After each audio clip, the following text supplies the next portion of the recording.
بسم الله الرحمن الرحيم.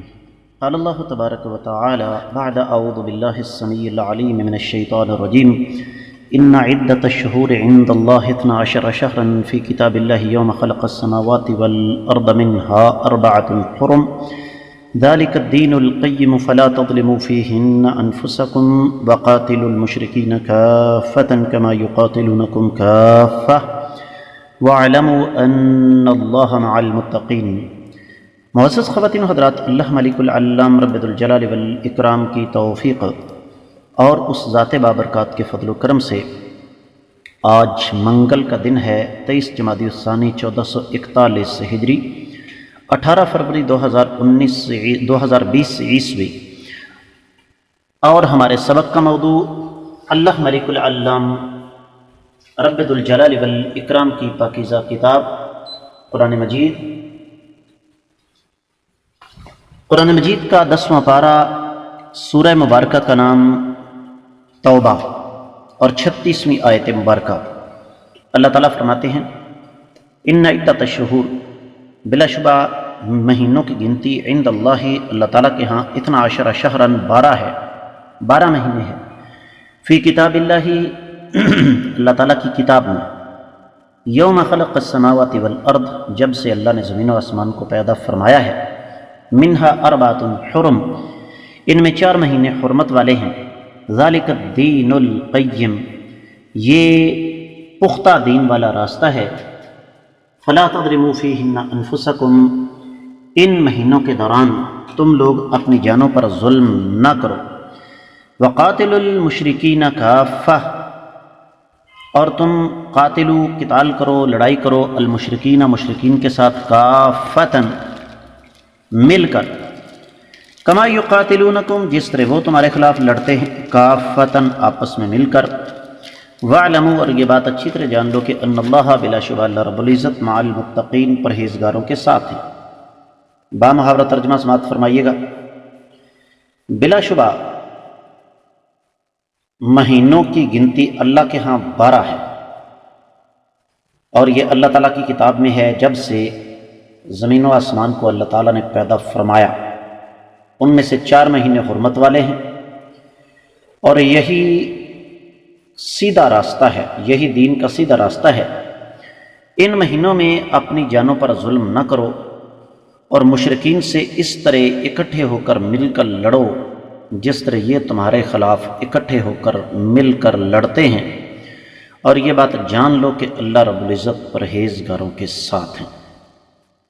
معزز خواتین و حضرات، امام ابن کثیر رحمۃ اللہ علیہ نے اس آیت مبارکہ کی تفسیر بیان کرتے ہوئے سب سے پہلے مسند احمد بن حنبل سے ایک روایت نقل کی ہے کہ اللہ کے رسول صلی اللہ علیہ وسلم نے اپنے حج کے دوران خطبہ دیا، اور اس خطبے کے دوران یہ ارشاد فرمایا کہ جب سے اللہ نے زمین و آسمان کو پیدا کیا ہے تب سے یہ دن اور رات جو ہیں وہ اسی طریقے سے چل رہے ہیں. 1 سال 12 مہینوں کا ہے، اور ان میں 4 مہینے حرمت والے ہیں، 3 مسلسل ہیں، ذوالقعدہ، ذوالحجہ اور محرم، اور رجب ہے جو کہ شعبان سے پہلے آتا ہے.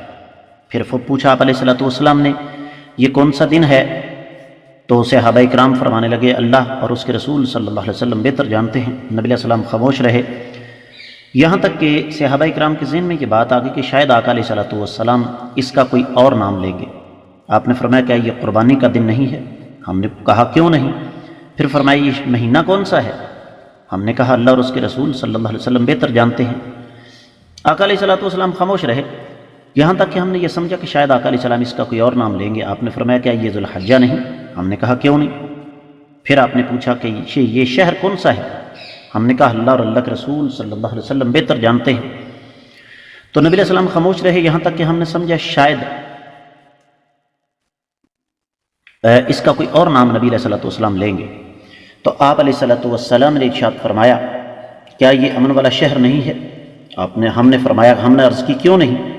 تو آپ نے فرمایا تمہارے خون اور تمہارے مال تم پر حرام ہیں، اور تمہاری عزتیں تم پر حرام ہیں.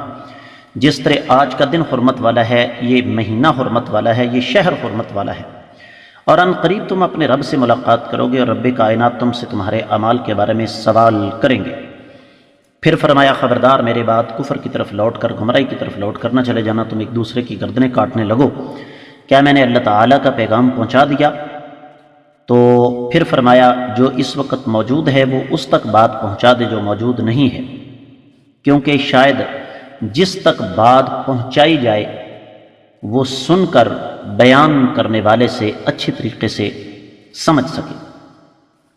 اور یہی روایت پھر ابن کثیر رحمۃ اللہ علیہ نے ابن جریر طبری کے حوالے سے نقل فرمائی ہے، اور پھر اسی طریقے سے ابن جریر طبری کے حوالے سے ایک اور روایت تھوڑے سے مختلف الفاظ کے ساتھ ابن کثیر رحمۃ اللہ علیہ نے اپنے مزاج کے مطابق نقل فرمائی ہے، اور اس طرح کی کم از کم 5 سے 6 روایات نقل فرمانے کے بعد فرماتے ہیں کہ منہا اربعۃ حرم، 4 مہینے حرمت والے ہیں، اور وہ میں پہلے عرض کر چکا ہوں، محرم، رجب، ذوالقعدہ اور ذوالحجہ۔ آسانی کے لیے 3 مسلسل کر لیں، ذوالقعدہ، ذوالحجہ اور محرم، اور چوتھا رجب ہے۔ اور پھر ابن کثیر رحمۃ اللہ علیہ فرماتے ہیں کہ جب سے اللہ تعالیٰ نے زمین و آسمان کو پیدا فرمایا، کائنات کا نظام اسی طریقے سے چل رہا ہے، اس میں کسی قسم کی کوئی تبدیلی نہیں ہے۔ سورج اپنے مقرر وقت پہ طلوع ہوتا ہے، مقرر وقت پہ غروب ہوتا ہے، چاند ستارے سب اسی طریقے سے چل رہے ہیں، اور اسی طریقے سے جو عبادات کا سلسلہ ہے، جس طرح 5 وقت کی نماز ہے، رمضان ہے، روزے ہیں، حج ہے، یہ سارے کا سارا سلسلہ جو ہے وہ اسی طریقے سے چل رہا ہے۔ اس کے بعد ابن کثیر رحمۃ اللہ علیہ ایک مستقل طور پر فصل، ایک علیحدہ موضوع لے کر آئے، اور وہ یہ کہ جو دنوں اور مہینوں کے حوالے سے جو باتیں معروف ہیں ان کا ذکر انہوں نے فرمایا کہ سب سے پہلے فرماتے ہیں کہ سفر، اس لیے کہ یہ لوگ اس مہینے میں اپنے گھروں سے نکلتے تھے۔ ربیع الاول اس کا نام اس وجہ سے رکھا جاتا کہ یہ اس مہینے میں اپنا غلہ وغیرہ جمع کرتے تھے، اور ربیع الثانی یہ ربیع الاول کی طرح ہے، یہ 2 مہینے ان کے غلہ جمع کرنے کے تھے، اور جمادی الاول اور جمادی الثانی چونکہ اس مہینے میں بعض علاقوں میں پانی جم جاتا تھا تو اس لیے جمود سے جمادی الاول اور جمادی الثانی جو ہے وہ اس کا نام رکھا گیا۔ اور اسی طریقے سے بعض علاقوں میں برف بھی پڑتی رہی ہے، آج بھی سعودی عرب کے اندر بعض علاقے ایسے ہیں۔ رجب ترجیب سے ہے، جس کا معنی تعظیم ہے، یعنی تعظیم والا مہینہ، اور شعبان یہ تشعب القبائل سے ہے کہ قبائل جو ہیں وہ اس مہینے میں الگ الگ ہوتے تھے، اور رمضان شدت الرمضان یعنی گرمی کی شدت سے اس کا نام رمضان پڑا، اور شوال تو اس مہینے میں اونٹوں کی دمیں جو ہیں وہ لٹک پڑتی تھیں تو اس لیے اس کا نام شوال رکھا۔ ذی القعدہ یہ قاف کی فتح کے ساتھ یہ اس مہینے میں جنگ و جدال کو چھوڑ کر بیٹھ جایا کرتے تھے، قعود بیٹھنے سے ہے، اور ذی الحجہ ہا کی زیر کے ساتھ اور ذی الحجہ یہ دونوں ابن کثیر رحمۃ اللہ علیہ فرماتے ہیں کہ پڑھے جاتے ہیں، تو اس لیے کہ اس میں ایک تو یہ اپنی حاجت کے لیے سامان جمع کرتے تھے، دوسرا اس مہینے میں حج ہوتا تھا۔ پھر اسی طریقے سے ابن کثیر رحمۃ اللہ علیہ نے یہ جو دنوں کے نام ہیں، ہمارے ہاں تو اور چلتا ہے نا، یہ پیر، منگل، بدھ، جمعرات، جمعہ اور ہفتہ، لیکن عربوں کے ہاں یہ چلتے ہیں الاحد، الاثنین، الثلاثاء، الاربعاء، الخمیس اور الجمعہ۔ تو یہ اس حوالے سے بھی امام ابن کثیر رحمۃ اللہ علیہ نے پوری تفصیل ہمارے سامنے رکھی ہے، جو کہ آج میں اس مختصر وقت میں آپ کے سامنے نہیں رکھ سکتا، لیکن یہ بات آپ ذہنی طور پر تیار ہو جائیں اس کے لیے کہ یہ جو ایام ہیں ہفتے کے، ان کے نام رکھنے کا بھی ایک پس منظر ہے، ان کے نام رکھنے کا بھی ایک بیک گراؤنڈ ہے۔ ہماری نئی نسل کو، بلکہ نئی تو کیا پرانی نسل کو بھی اس بات کا علم نہیں ہے کہ عربی زبان میں یہ جو ہمارے دن ہیں ہفتے کے، ان کے نام کیا ہیں۔ تو عربی زبان میں اتوار کے دن کو یوم الاحد کہتے ہیں اور پیر کو یوم الاثنین کہتے ہیں۔ ابن کثیر رحمۃ اللہ علیہ نے پوری تفصیل بیان فرمائی ہے۔ اور یہ جو منگل کا دن ہے اس کو یوم الثلاثاء کہتے ہیں، اور پھر بدھ کو یوم الاربعاء کہتے ہیں، اور جمعرات کو یوم الخمیس، جبکہ جمعے والے دن کو یوم الجمعہ اور ہفتے کو یوم السبت کہا جاتا ہے۔ اور یہ ابن کثیر رحمۃ اللہ علیہ نے لکھا ہے کہ السبت اس کا معنی ہوتا ہے کاٹنا، اور اس کو ہفتے والے دن کو عربوں کے ہاں پہلا دن سمجھا جاتا تھا، اور پھر اسی طریقے سے پرانے زمانے میں ان کے ہاں یہ یوم السبت اس کو ایام الاول بھی کہا جاتا تھا، پھر احون، پھر جبار، سمن، پھر دبار، پھر مونس، پھر عروبہ، پھر شیار۔ اور اس حوالے سے اگر ہم عربی شاعری کا جائزہ لیں تو ہمیں اس بات کا پتہ چلتا ہے کہ عربی شاعری میں بھی ان ناموں کا استعمال ہوا ہے۔ اب اس کے بعد ابن کثیر رحمۃ اللہ علیہ فرماتے ہیں کہ رب کائنات نے فرمایا کہ ان 12 مہینوں میں 4 مہینے حرمت والے ہیں،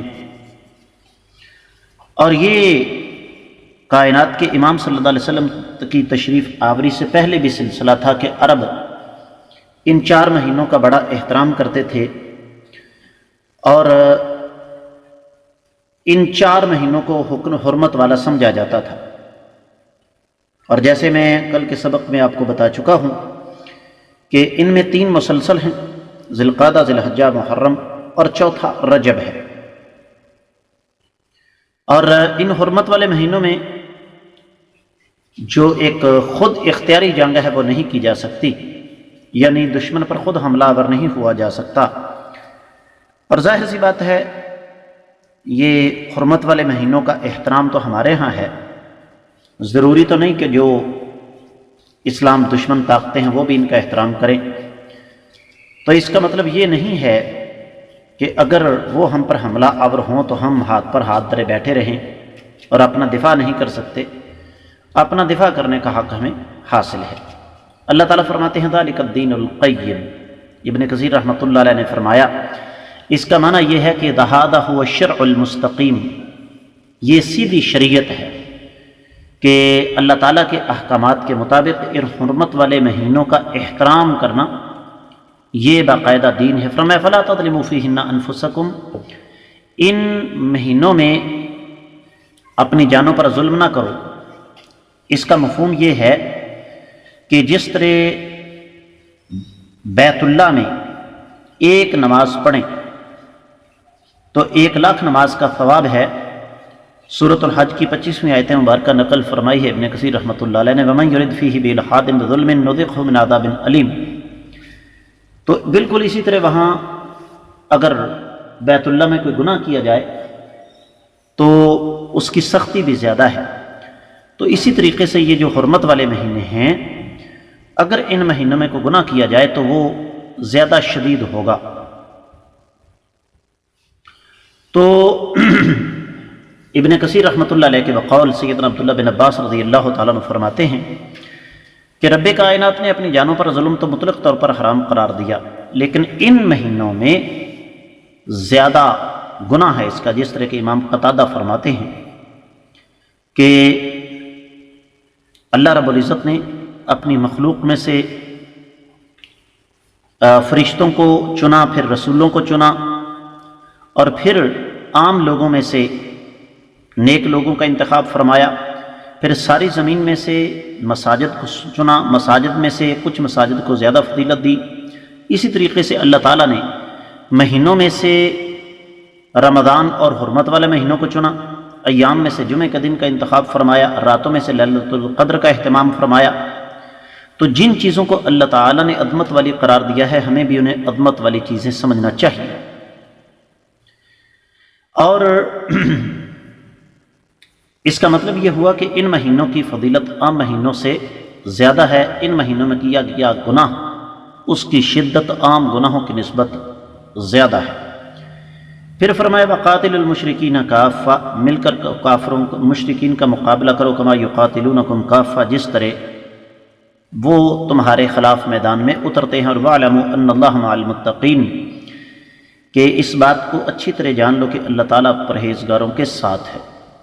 ابن کثیر رحمۃ اللہ علیہ کے بقول اہل علم کا اختلاف ہے کہ دشمنوں کے خلاف لڑائی کی ابتدا کرنا کیا حرمت والے مہینوں میں منسوخ ہے حکم یا کہ باقی ہے، اور اس سلسلے میں لمبی چوڑی تفصیل ابن کثیر رحمۃ اللہ علیہ نے بیان فرمائی ہے۔ پہلا قول نے یہ نقل فرمایا کہ یہ منسوخ ہو چکا ہے، ان مہینوں میں بھی اگر دشمن جو ہے نا اس پر حملہ کرنا پڑے تو حملہ کیا جا سکتا ہے، اور پھر اس حوالے سے انہوں نے دلائل نقل فرمائے۔